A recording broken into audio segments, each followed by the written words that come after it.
अलावा और कोई बात नहीं करेंगे। बस जिन बिंदुओं पे मैंने पूछा तो इन्हीं बिंदुओं पे अपनी बात कहेंगे। जो माननीय प्रधान जी और ग्राम पंचायत सचिव जुड़े हुए हैं, उनसे मेरी अपेक्षा है कि जो हमारे पंचायत सहायक काम कर रहे हैं, उन पंचायत सहायकों के खातों में जो शासन द्वारा निर्धारित मानदेय 6,000 रुपये है, वो उसमें भेजने का काम आप करें। यह आपकी नैतिक जिम्मेदारी है, साथ साथ आपकी शासकीय जिम्मेदारी भी है। और क्योंकि ग्राम प्रधान के आप अध्यक्ष हैं और सचिव ग्राम पंचायत के सचिव हैं, तो उस नाते आपकी ये जिम्मेदारी है कि आप यहाँ का जो आपके हेल्पिंग हैंड के रूप में जो आपके पंचायत सहायक वहाँ पर तैनात किए गए हैं, आपकी ग्राम पंचायत के ही निवासी हैं, आपके ग्राम सभा के सदस्य हैं, तो इनको जो है आप इनका मानदेय समय से इनके खाते में पहुँचाने का काम करें। यदि कोई कारण, कोई व्यवहारिक कठिनाई है या फिर कोई फंडिंग इश्यूज है, तो आप अपने डीपीआरओ को इसके बारे में अवगत कराएं एडीओ पंचायत के माध्यम से। मुझे लगता है एडीओ भी जुड़े हैं। जी सर, एडीओ भी जुड़े हुए हैं। तो एडीओ भी इस चीज़ को मॉनिटर करेंगे कि जो है अपने ब्लॉक में कितने ग्राम पंचायतों में समय अंतर्गत मानदेय का भुगतान नहीं किया जा रहा है। यदि कोई पंचायत सहायक ठीक से काम नहीं कर रहे हैं या अपनी मर्यादा में नहीं है या बिना किसी सूचना के बहुत समय से गायब हैं, आ नहीं रहे, तो उनकी सेवाओं को समाप्त करने के लिए आपको जो निर्णय लेना हो, आप वो लेने के लिए अपना कदम आगे, जो भी कार्रवाई करनी हो, अपना कदम बढ़ा सकते हैं। परंतु बिना किसी कारण के वो काम भी कर रहे हैं और सब कुछ है, उसके बावजूद भी अगर आप उनको मानदेय नहीं दे रहे हैं, तो निश्चित रूप से ये बात ठीक नहीं है। Sir, Anil sir. हाँ जी। एक कुछ लोग लिख रहे हैं कि हमारे यहाँ पंचायत घर है, कंप्यूटर है, इंटरनेट है। अच्छी बात है आपके यहाँ है। हम लोग मेनली उनसे कह रहे जिनके यहाँ नहीं है। नहीं है, आप वो लोग नहीं लिखे कि क्योंकि हम तो समस्याओं के लिए मतलब यहाँ पे देखेंगे कि जिनके यहाँ समस्या, जिनके यहाँ सब कुछ ठीक है, they need not to comment in chat box. केवल उनसे अपेक्षा है, क्योंकि उसको हम यहाँ से डीपीआरओ को हम यहाँ से एक चिट्ठी लिखेंगे, डीपीआरओ को यहाँ से इंस्ट्रक्ट किया जाएगा कि वो ये व्यवस्थाओं को शीघ्र सुनिश्चित करें। अगर बिना किसी कारण के वहाँ पर काम क्रियाशील स्थिति में नहीं है, उसको सुदृढ़ बनाना जिम्मेदारी है पंचायत सचिव और प्रधान जी की। अगर इन्हीं कारणों से वो ठीक है तो ठीक है, अगर नहीं ठीक है तो वो मेंशन करें, तो हम उसको यहाँ से जो भी संभव होगा वो किया जाएगा। तो मेरी एक अपील है कि जो भी सेक्रेटरी साहब हैं, प्रधान जी हैं, कृपया जो मैंने आपसे अपेक्षा की है, आप इस बात का ध्यान रखें कि आपका साथी एक मानवीय दृष्टिकोण उसके साथ रखें। जैसे आपका बेटा है, आपका कोई भाई है, वही भ्रातृवत और जो है पितृवत स्नेह जो है रखिए पंचायत सहायक के साथ, पूरी मतलब उनके साथ जो है आत्मीय संवेदनाओं के साथ उनसे काम लीजिए। हाँ, यदि कोई नहीं कर रहा है, कोई बिल्कुल ही उस लायक नहीं है कि उस पद को डिजर्व करे, तो फिर आप इसके लिए भी स्वतंत्र हैं। आप डीपीआरओ को लिखिए इसके लिए, और जो भी आपको करना हो आप उस दिशा में आगे बढ़ेंगे, बट अकारण किसी को परेशान नहीं करेंगे।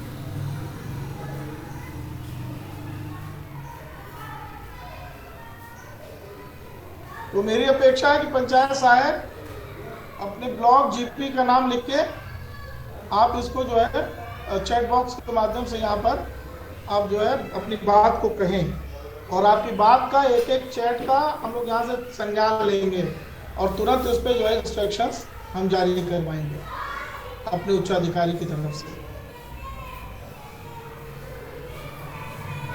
जो चैट बॉक्स है कृपया करके सचिव साहब भी पढ़ लीजिए।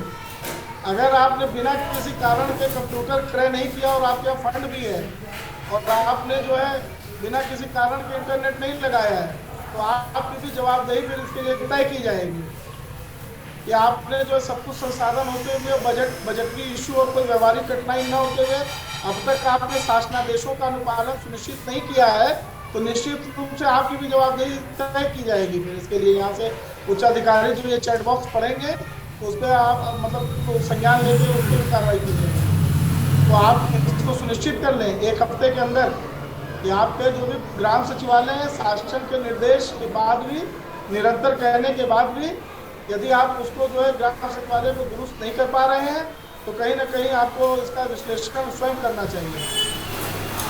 और कहीं पर यदि कोई बजटरी इशू है या कोई व्यवहारिक कठिनाई है तो आपके पास जिला पंचायत राज अधिकारी जनपद में बैठे हैं, रेडियो पंचायत के माध्यम से आप लिख पढ़ के उनको दीजिए अगर कोई व्यवहारिक समस्या है तो। मेरा इतना ही कहना है।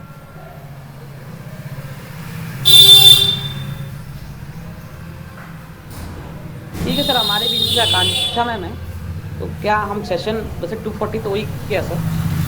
हाँ, शुरू करवा दीजिए। डॉक्टर आकांक्षा जुड़ गई है, डॉक्टर आकांक्षा सिविल रजिस्ट्रेशन सिस्टम का सेक्शन शुरू करवा दीजिए। या मेरे ख्याल से 3 मिनट रुक जाइए, 2:40 पे करा दीजिए। 2-3 मिनट तो आपका ठीक है तब भी रहेगा है। 2-3 मिनट और।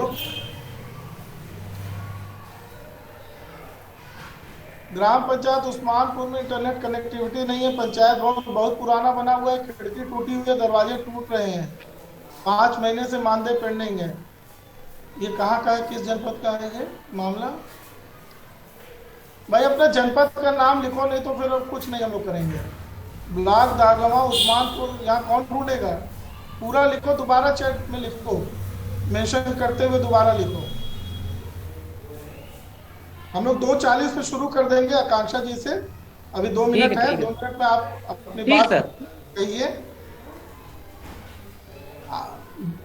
ग्राम पंचायत विक्रमपुर 6 महीने से सैलरी नहीं आई है, इंटरनेट कनेक्शन नहीं है। अब बताइए 6-6 महीने आप लोग अगर मानदेय नहीं देंगे तो क्या आप उम्मीद करते हैं कि पंचायत सहायक क्या काम करेंगे? भाई मानदेय आप इनका नहीं देंगे फिर आप क्या अपेक्षा करते हैं पंचायत सहायक से? आप कैसे काम ले रहे हैं? केवल ऑफिस खोल के मैं ये नहीं कहता हूं कि आप जो इसे काम मत लीजिए, खूब काम लीजिए, जितना काम इसे दिया जा रहा है सब काम लीजिए, बट 6 महीना आप सैलरी नहीं देंगे, मानदेय नहीं देंगे बिना किसी कारण के, तो भाई फिर कैसे आप इनसे अपेक्षा कर सकते हैं कि बढ़िया काम करेंगे? आप इनको इंटरनेट नहीं देंगे, कंप्यूटर नहीं देंगे तो क्या काम कराएंगे? मानदेय नहीं देंगे तो कैसे काम लेंगे? बताइए। 11 महीने से आपने नहीं दिया है भाई। इसका जो है या तो आप अवगत कराइए जनपद पे, अगर आप नहीं दे रहे हैं क्या कारण है आप नहीं दे रहे हैं, आप अवगत कराइए। आप 11 महीने 12 महीने नहीं देंगे तो आपसे भी पूछा जाएगा फिर, और पूछा जाएगा काम नहीं कर रहे थे तो आपने लिख के क्यों नहीं अवगत कराया, या आपने क्या कार्रवाई की? 10-10 महीने से अगर नहीं है, अगर काम नहीं कर रहे हैं या कोई है तो आप लिखिए उसके लिए, या अकारण, लेकिन आप वेतन न रोकिए किसी का, क्योंकि फिर आपसे पूछा जाएगा कि 10 महीने आप क्या कर रहे थे, आपसे भी पूछा जाएगा। अपना मानदेय आप आहरित कर रहे हैं, अपनी सैलरी आप ले रहे हैं, उसको सैलरी क्यों नहीं दे रहे भाई?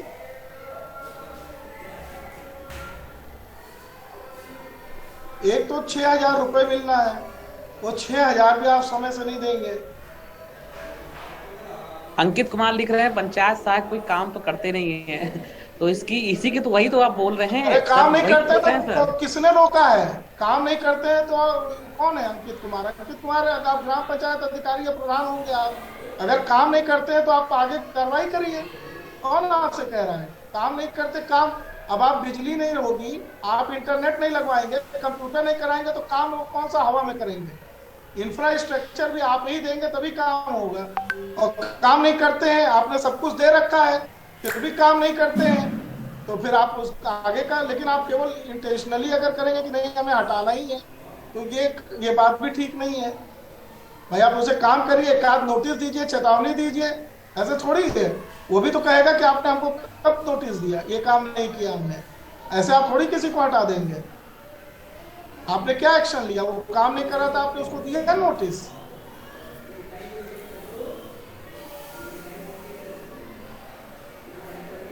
हवा में कोई बात नहीं करनी है, जो है लॉजिकल बात करिए कोई भी हो। और अगर कोई पंचायत साहब फालतू के कमेंट इसमें लिखेंगे तो उसके खिलाफ भी सीधा एक्शन लेंगे हमसे। मतलब केवल जितनी चीज मैंने कही है उतनी ही चीज केवल बताइए। फालतू की अगर कहानी यहाँ पे लिखेंगे तो फिर हाँ कोई चीज सेशन नहीं समझ में आता है तो उसके बारे में करेंगे। अब ठीक है, मैं यहीं पर अपनी बात को खत्म कर रहा हूँ और मैं आपके साथ जुड़ा रहूंगा। डॉक्टर आकांक्षा है यूनिसेफ से हमारे साथ। Now over to you doctor Akanksha. Thank you Manish ji. सभी लोगों को नमस्कार। जैसे कि मनीष जी ने बताया कि सिविल रजिस्ट्रेशन सिस्टम या सिविल रजिस्ट्रेशन पोर्टल है जन्म मृत्यु पंजीकरण के लिए, जो कि रजिस्ट्रार जनरल ऑफ इंडिया के द्वारा गवर्न है। 2019 के पहले काफ़ी सारे पोर्टल चल रहे थे और हाथ से भी जन्म मृत्यु पंजीकरण बनाए जाते थे जो कि मान्य थे, बट काफ़ी सारी इरेगुलरिटीज़ थी। इस वजह से बाकी सब पोर्टल्स को या हाथ से सर्टिफिकेट्स को अमान्य कर दिया गया। और 2020 के जियो के अनुसार हमारे जो भी जन्म मृत्यु पंजीकरण के इवेंट है, चाहे वो ग्रामीण क्षेत्र हो या अर्बन, सब में ही सिविल रजिस्ट्रेशन पोर्टल इस्तेमाल होगा। अच्छा, अब एक्ट के बारे में बताते हुए 1969 एक्ट है जो 1970 में लागू हुआ था और उसके अंतर्गत चीफ रजिस्ट्रार हमारे महानिदेशालय चिकित्सा स्वास्थ्य हैं। और जन्म मृत्यु पंजीकरण का या स्टिल बर्थ रजिस्ट्रेशन के एक्ट जो है उसके अंतर्गत 21 दिन है जो पीरियड, उसमें ही रजिस्ट्रेशन होना चाहिए। स्लाइड वो जो लाभ और वाली है ना, वाली कर दीजिए। जन्म मृत्यु पंजीकरण कराने के कुछ उपयोग हैं जो लोग करवाते हैं कि क्यों करवाना है। कुछ मतलब कानूनी उपयोग हैं कि जैसे कोर्ट में भी जन्म पंजीकरण को ही मान्य माना जाता है, जिसमें कि जन्म का स्थान और तिथि लिखी होती है, और मृत्यु पंजीकरण में उसका स्थान के बारे में लिखा होता है, क्योंकि रजिस्ट्रार जो क्षेत्र का होता है उसी क्षेत्र में अगर घटना हुई है तो ही वो रजिस्ट्रार को रजिस्ट्रेशन करना होता है।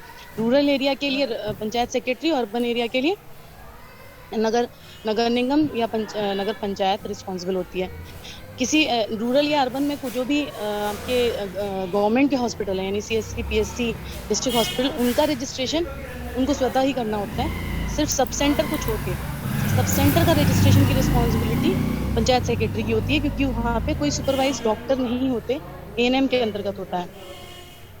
अब हम आते हैं कि पर्सनल क्यों लोग करवाते हैं। विद्यालय में प्रवेश करवाना है बच्चे का, आधार बनना है। 0 to 5 ईयर्स के आधार विदाउट बर्थ सर्टिफिकेट नहीं बन सकता। उसको उसका जो नॉमेनक्लेचर है वही ऐसा है कि आधार लिंक बर्थ रजिस्ट्रेशन या जन्म पंजीकरण अगर नहीं हुआ है तो उस बच्चे का आप आधार नहीं बना सकते। जो भी आधार के ऑपरेटर्स हैं उनको ये इंस्ट्रक्शंस मिले हुआ, और वो एप्लीकेशन भी ऐसी ही है कि बर्थ रजिस्ट्रेशन नंबर डालना होता है या बर्थ सर्टिफिकेट का कॉपी लगाना होता है उसमें साथ में, और वो भी CRS का होना चाहिए, क्योंकि CRS के साथ ही आधार का सॉफ्टवेयर इंटरलिंक्ड है। तो अगर कोई गलत सर्टिफिकेट लेके आता है, हाथ से बना लेके आता है, तो आधार के ऑपरेटर्स को ये ट्रेनिंग दी गई है कि आप वो नहीं कंसिडर करिए। तो आप एज ए रजिस्ट्रार आपको भी इंफॉर्मेशन होनी चाहिए कि आपके पास डिमांड जनरेट होगी अब फ्रॉम आधार ऑपरेटर्स ऑल्सो, क्योंकि अदर गवर्नमेंट डिपार्टमेंट्स भी इस पर मॉनिटरिंग कर रहे हैं। फिर डेथ रजिस्ट्रेशन यूजुअली लोग फाइनेंशियल गेन और सबके लिए कराते हैं, पैतृक संपत्ति का ट्रांसफर के लिए। बट जो एक्ट कहता है वो कहता है कि सबका समान अधिकार है जन्म मृत्यु पंजीकरण होने का, और रजिस्ट्रार की रिस्पॉन्सिबिलिटी है कि इंफॉर्मेशन मिलने के बाद उसको वो संज्ञान में लेते हुए रजिस्ट्रेशन करे आफ्टर वेरिफिकेशन। ठीक है, अब जो हमारे वो रजिस्ट्रार का है स्लाइड वो अलग कर दीजिए। रजिस्ट्रार, मुख्य रजिस्ट्रार आपके चिकित्सा स्वास्थ्य मंत्रालय हैं। फिर आपके जो निर्देशक पंचायती राज हैं वो रूरल एरिया के लिए यानी कि ग्रामीण क्षेत्र के लिए हैं और राज्य स्तर पे, और जिला स्तर पे आपके जिलाधिकारी, अपर जिला रजिस्ट्रार आपके जिला पंचायत राज अधिकारी यानी DPRO, जो रजिस्ट्रेशन करते हैं। मतलब रजिस्ट्रेशन आपके ये जो राज्य और जिला स्तर पे हैं वो रजिस्ट्रेशन नहीं करते, सिर्फ गवर्निंग बॉडी है। मॉनिटरिंग के लिए यूजर ID पासवर्ड नहीं मिला है तो उसके लिए रजिस्ट्रेशन की अथॉरिटी सिर्फ पंचायत सेक्रेटरी के पास है। Next slide. और अधिनियम जो कहता है उसमें पंचायत सेक्रेटरी को ही राइट दिया गया है रजिस्ट्रार होने का। तो पंचायत सहायक जो डिमांड करते हैं कि हमें दे दिया जाए ID, तो ऐसे पॉसिबल नहीं है। ID शेयरिंग हो सकती है बाय पंचायत सेक्रेटरी, वो उनके डिस्क्रिप्शन पे है। इसके अलावा पंचायत सेक्रेटरी के द्वारा एक इन्फॉर्मेंट आईडी दिया जा सकता है। इन्फॉर्मेंट यानी सूचक आईडी। इस स्लाइड में आप सूचक और अधिसूचक की कैटेगरी देख रहे हैं। अधिसूचक और सूचक डिफाइंड है अधिनियम में कि इन्फॉर्मेंट कौन हो सकता है और अधिसूचक कौन हो सकता है। जो भी इंफॉर्मेशन हो जाए आपके रजिस्ट्रार तक, तो हमारे एएनएम जो सब सेंटर्स में काम करती हैं, आशा क्योंकि घर घर जाती है, घर में डिलीवरी होती है, तो उसकी इन्फॉर्मेशन वो भी दे सकती है। आंगनबाड़ी कार्यकर्ता, सफाई कर्मचारी, प्रधान, किसी प्राइवेट हॉस्पिटल के प्रभारी, आपके एरिया में कोई प्राइवेट हॉस्पिटल है तो उसका भी आपको ही रजिस्ट्रेशन करना है। तो टारगेट रूरल के लिए ये होना चाहिए कि जो भी रूरल में सब सेंटर हैं या प्राइवेट हॉस्पिटल है, उनसे आप वीकली बेसिस पे डेटा लो और रजिस्ट्रेशन कर दो। एक तरीका ये है। दूसरा ये है कि आप इन्फॉर्मेंट आईडी दे दीजिए सहायक को और सब सेंटर्स को, प्राइवेट हॉस्पिटल को, तो वो खुद ही आप जितने फॉर्म्स हैं वो अपलोड कर देंगे विद ऑल द डॉक्यूमेंट्स। आप ऑनलाइन बैठ के उसको वेरीफाई करके उसको अप्रूव कर दीजिए, क्योंकि आपके पास ग्राम पंचायतों में पंचायत सहायक हैं, प्रधान है वेरिफिकेशन के लिए। आप उनको बोल के वेरीफाई करवा सकते हो, ना कि आपको खुद जाना पड़े। तो रजिस्ट्रेशन टाइमलाइन में हो जाए अगर, तो सर्टिफिकेट जब भी बेनिफिशियरी आ रहा है तब आप निकाल के दे दो, वो कोई दिक्कत नहीं है। लेकिन जब रजिस्ट्रेशन डिले होता है तब उसकी बहुत प्रॉब्लम आती है। तो नेक्स्ट स्लाइड में मैं बताती हूँ क्या प्रॉब्लम्स आती हैं। नेक्स्ट ये टाइमलाइन है कि कितने दिन में रजिस्ट्रेशन होना चाहिए। 21 डेज यानी 21 दिन के अंदर रजिस्ट्रेशन कंपलसरी होना चाहिए रजिस्ट्रार के द्वारा, अगर प्रॉपर इन्फॉर्मेशन मिल गई है तो। रजिस्ट्रार पे पेनल्टी इम्पोज करने के भी प्रावधान है, यूपी में अभी तक नहीं हुआ है। और जब पेनल्टी इम्पोज होना शुरू होगी तो रूरल में सबसे ज़्यादा होगी, क्योंकि रूरल का ही परसेंटेज है जो पूरे यूपी के परसेंटेज को खराब कर रहा है। कुछ हैं डिस्ट्रिक्ट जिनमें 10%, 25% इतना है, बुरा हाल है। 21 दिन से 30 दिन के अंदर रजिस्ट्रार 2 रुपये विलम्ब शुल्क के साथ रजिस्ट्रेशन कर सकते हैं। ये ट्रेजरी में जमा होता है। अब रीडायरेक्ट होता है, अभी ये हो जाएगा आई थिंक नेक्स्ट 1-2 महीने में। यूआरएल से वो ऑनलाइन पेमेंट का मोड स्टार्ट हो जाएगा। यूपीआई डाल के भी आप कर सकते हो। 30 दिन से 1 साल के अंदर 5 रुपये विलम्ब शुल्क, 1 नोटरी, और 1 साल के ऊपर एसडीएम का लेटर और 10 रुपये विलम्ब शुल्क। 1 साल के ऊपर मतलब 60 साल तक का विद एविडेंस आप कर सकते हो। मतलब 60 साल तक का भी कोई बर्थ रजिस्ट्रेशन के लिए आता है या डेथ रजिस्ट्रेशन के लिए आते हैं, उनके पास प्रॉपर एविडेंस है, साक्ष्य है, हॉस्पिटल का डॉक्यूमेंट है, जो भी हो, जो भी आपको लगता है कि चाहिए वो रजिस्ट्रार डिमांड करके उसके अकॉर्डिंग पूरा प्रॉपर लेटर बना के एसडीएम को भेज सकता है अनुमोदन के लिए। नेक्स्ट ये फॉर्म्स हैं। फॉर्म 1 बर्थ रजिस्ट्रेशन के लिए है। फॉर्म 1A गोद लिए हुए बच्चे के जन्म पंजीकरण के लिए, यानी कि कानूनी रूप से गोद लिए हुए बच्चा, कोई भी ऐसा बच्चा है जिसको पेरेंट्स ने ऐसे ही किसी को दे दिया, उसको नहीं, गोदनामा होना चाहिए प्रॉपर, या फिर कोर्ट का ऑर्डर होना चाहिए, इंस्टीट्यूट से लिया है तो। बर्थ सर्टिफिकेट पे कहीं पे भी ये नहीं लिखा होगा कि बच्चा गोद लिया हुआ है। नॉर्मल जैसे बच्चों को बनता है वैसे ही सर्टिफिकेट, दोनों बच्चों में कोई डिस्क्रिमिनेशन नहीं होना चाहिए। फॉर्म 2 मृत्यु सूचना प्रपत्र है। 3 आपका मृत जन्म डेफिनेशन मैंने स्किप कर दी। मृत जन्म वो होता है जिसमें कि बच्चा मृत पैदा होता है, उस बच्चे का मृत्यु पंजीकरण या जन्म पंजीकरण नहीं किया जा सकता, उसका सिर्फ मृत जन्म पंजीकरण करा जाता है, उसका अलग कैटेगरी होता है। घर में तो उतना नहीं अभी बर्थ होती है स्टिल, लेकिन स्टिल बर्थ की आपके सब सेंटर्स में, आप प्राइवेट हॉस्पिटल्स में आपको इन्फॉर्मेशन मिल सकती है, तो आप उनसे ज़रूर बोलें कि आप स्टिल बर्थ रजिस्ट्रेशन के लिए जाइए। इन्फॉर्मेंट आईडी दिया है तो वो खुद ही अप्लाई करेंगे, और अदरवाइज उनको एप्लीकेशन के लिए बोलिए with in week. 4 and 4A ये मृत्यु का चिकित्सीय प्रमाण पत्र है जो डॉक्टर फिल करते हैं। अगर प्राइवेट हॉस्पिटल आपके कोई एरिया में है जो आपको रजिस्ट्रेशन के लिए भेजते हैं, उनको बोलिए कि फॉर्म 2 and फॉर्म 4 या फॉर्म 4A ये भेजना है रजिस्ट्रेशन। घर में डेथ होती है तो फॉर्म 4 या 4A नहीं चाहिए। 5-6 आपके मृत्युजन के प्रमाण पत्र हैं। 7-8-9 रजिस्टर्स हैं। रजिस्टर्स प्रॉपरली मेंटेन नहीं करते रजिस्ट्रार्स, और उसकी वजह से प्रॉब्लम आती है जब ऑडिट होता है जनगणना से या महानिदेशालय से या फिर रजिस्ट्रार जनरल ऑफ इंडिया से अगर कोई विजिट करता है, तो सबसे बड़ी प्रॉब्लम आ रही है कि रजिस्टर्स नहीं बने हुए। हाथ से भी बना सकते हैं, कुछ लोग हाथ से बनाते हैं, कुछ और इससे भी कर सकते हैं। आप CRS की मंथली रिपोर्ट डाउनलोड करिए। रिपोर्ट सेक्शन में जाके जन्म, मृत्यु और स्टिल बर्थ की रिपोर्ट डाउनलोड करिए, साइन करिए, स्टैम्प करिए, फाइल करते जाइए। नेक्स्ट ये फॉर्म 1 है। जन्म सूचना प्रपत्र 1 हिंदी इंग्लिश दोनों में उपलब्ध है। फॉर्म 2 नेक्स्ट डेथ का है। फिर फॉर्म 4 या 4A जो डॉक्टर फिल करते हैं। अब नेक्स्ट है crsorgi.gov.in, ये पोर्टल है जिससे जन्म मृत्यु पंजीकरण किया जाता है। इसमें आप देख रहे होंगे यहाँ पे एक्ट और रूल्स हैं आरबीटी के, येलो कलर से हाईलाइट है। फिर आपके फॉर्म्स हैं जो मैंने दिखाया, फॉर्म 1 फॉर्म 2, सारे फॉर्म्स आपको यहाँ से एक साथ डाउनलोड कर सकते हो। ये विदाउट लॉगिन है, मतलब कोई भी कर सकता है, ये प्रधान है आपकी पंचायत सहायक, कुछ भी कोई भी कर सकते हैं। फिर यूजर नेम पासवर्ड पड़ेगा रजिस्ट्रार का। इन्फॉर्मेंट आईडी अगर किसी का है तो वो भी इसी टाइप से लॉगिन करते हैं। रजिस्ट्रार का लॉगिन में ओटीपी आता है, ओटीपी लॉगिन करने। जनरल पब्लिक साइन अप है एक जो आपको फॉरगेट पासवर्ड के पास दिख रहा था, उसमें बेसिकली उससे आप जनरल, अगर आपके पंचायत सेक्रेटरी पंचायत सहायक को इन्फॉर्मेंट आईडी नहीं दे रहा है मान लीजिए, और पंचायत सहायक के पास कोई बर्थ रजिस्ट्रेशन के लिए आता है, तो आप ये काम कर सकते हो, crsorgi.gov.in पे जाइए और वहाँ पे आप सिंपल जनरल पब्लिक लॉगिन करके इंडिविजुअल रजिस्ट्रेशन के लिए, मतलब जो पेरेंट्स का नाम है उनसे, उनके नाम से एप्लीकेशन डालिए। उसमें आधार कार्ड उनका, फॉर्म 1 और जो हॉस्पिटल का डॉक्यूमेंट है अगर उनके पास तो वो, अदरवाइज होम डिलीवरी है तो वो फॉर्म 1 में मेंशन की जाएगी, वो अपलोड कर दीजिए। रजिस्ट्रार के पास आपके पहुंच जाएगा इन्फॉर्मेशन, उनको बोल दीजिए फ़ोन करके कि सही अप्रूव कर दीजिए, ये सही है, वेरीफाइड है, तो वो अप्रूव कर देंगे, वहाँ सर्टिफिकेट निकल आएगा। ये कॉमन सर्विस सेंटर वाले करते हैं। ये लॉगिन के बाद इस तरह से दिखेगा। रिपोर्ट सेक्शन में आप जाएंगे तो आप रिपोर्ट निकाल सकते हैं, और बर्थ में जाएंगे तो ऐड बर्थ रजिस्ट्रेशन, फिर add old registered event. Add old registered event is for the previous registration done by at different portal, मतलब ई डिस्ट्रिक्ट से कराया है तो यहाँ से बना हुआ है, उसको आप इस पे माइग्रेट कर सकते हो। कोई डिलेट फीड या एसडीएम का लेटर नहीं लगेगा इसमें। आप नाम इसमें ऐड कर सकते हो, करेक्शंस कर सकते हो। फिर डेथ के लिए भी सेम है ऐसे ही स्टिल बर्थ रजिस्ट्रेशन के लिए। नेक्स्ट, ठीक है, इस ऐसे ही स्टिल बर्थ रजिस्ट्रेशन के लिए भी सेम है। नेक्स्ट, इसके बाद हम सर्टिफिकेट्स कैसे दिखते हैं वो दिखाएंगे।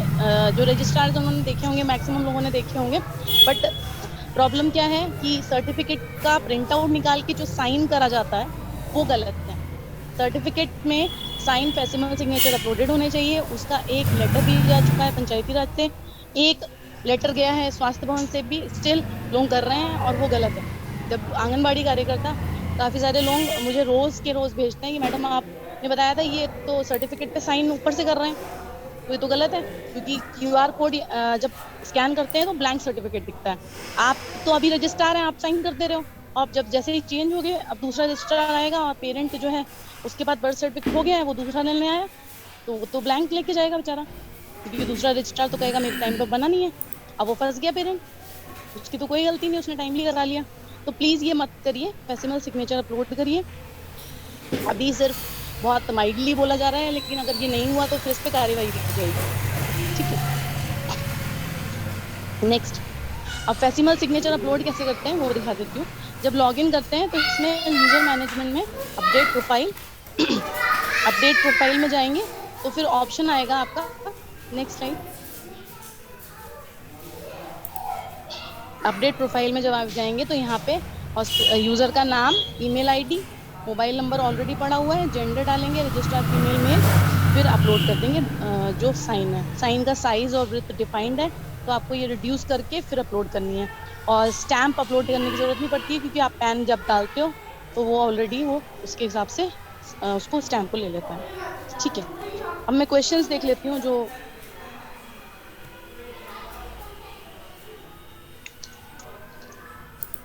जी चैट बॉक्स में।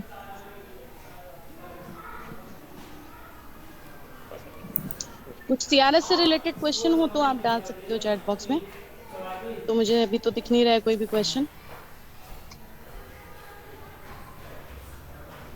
जन्म मृत्यु पंजीकरण से रिलेटेड किसी को कोई पूछना हो?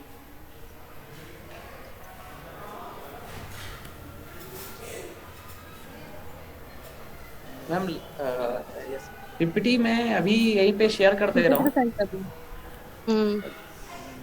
फीस कितनी लगती है? नैमिश फीस तो लिखा हुआ था ना, 2 रुपए, 5 रुपए, 10 रुपए फीस, डिलेट फीस है, मैक्सिमम 10 रुपए फीस है, लेकिन फीस का प्रॉब्लम नहीं है, एसडीएम का लेटर का प्रॉब्लम होता है और जो एक्स्ट्रा पेपर्स लगते हैं। तो आप ये मत सोचो कि ये रेजिडेंट को देने, अगर इन्फॉर्मेंट ने इन्फॉर्म कर दिया है आपको, इंस्टीट्यूशनल डिलीवरी थी और आपकी गलती है, साबित होने पे आपको भी पूरा भरना पड़ेगा। मत, ये क्या है, सब मानते कि login one have not ID password. अगर पंचायत सेक्रेटरी पूछ रहे हैं अगर कि आईडी पासवर्ड नहीं है, तो आप सीएमओ ऑफिस को लेटर भेजिए, उसकी कॉपी भेज दीजिए। और नाम किसी से गलत हो जाता है तो आप एडिट कर सकते हैं, रजिस्ट्रार एडिट कर सकते हैं। रजिस्ट्रार के पास अथॉरिटी होती है एडिटिंग करने की। नाम बच्चे के नाम को 2 बार ऐड करा जा सकता है। सीआरएस पे कोशिश ही करनी चाहिए कि फर्स्ट जो जारी कर रहे हैं उसको ब्लैंक जारी करें। छोटे बच्चों का क्योंकि नाम चेंज करते हैं तो 2 बार ऑप्शन होता है। अगर आपने कुछ भी डाल दिया नाम तो फिर आपके पास एक ही बार ऑप्शन होगा। 2018 में भी एक्सपायर हुई हो तो आपको एसडीएम परमिशन लेटर और 10 रुपए विलम्ब शुल्क देना पड़ेगा रजिस्ट्रार को। उसके बाद होगा आपके पास क्रिमेशन का वो होगा, सर्टिफिकेट होगा जहाँ क्रिमेट किया है, या फिर हॉस्पिटल का कोई डॉक्यूमेंट होगा, वो साथ में आप अप्लाई करिएगा with the Aadhaar card of your दादी एंड आपका एप्लीकेंट का। सीआरएस का आईडी मैंने बताया पंचायत सेक्रेटरीज को मिलता है, सहायक को नहीं मिलता है। सहायक को सिर्फ इंफॉर्मेंट आईडी मिल सकता है जो कि सेक्रेटरीज देंगे, ठीक है। एफआईआर हुई हो, अगर एफआईआर हुई है तो 7 साल तक वेट किया जाता है, और उसके बाद कोर्ट का ऑर्डर आता है अगर कि इसको मृत मान लिया जाए, तो उस एफआईआर की डेट को डेट ऑफ डेथ माना जाता है। ये बताइए, पावर पॉइंट दिख रहा है जो मैं भेज रहा हूँ, पीपीटी दिख नहीं रहा मुझे, पीपीटी नहीं दिख रहा मुझे, नहीं शो रही है? नहीं हम चैट पे देख रही हूँ, चैट पे भी क्वेश्चन देख रही थी, नहीं हो रही है। चैट पे है ना पीपीटी? नहीं दिख रही। 21 दिन के बाद आने वाले खर्चे हो रही है ना? नहीं हो रही है। मैं अभी देखिए, जस्ट मैंने अभी भेजा है। अच्छा देखती हूँ 21 दिन के बाद क्या है। 21 दिन के बाद वाले, अच्छा ठीक है हाँ ठीक है। पीपीटी मैंने सेंड कर दिया है, लिख रहे हैं, दोबारा भेज दिया है मैंने।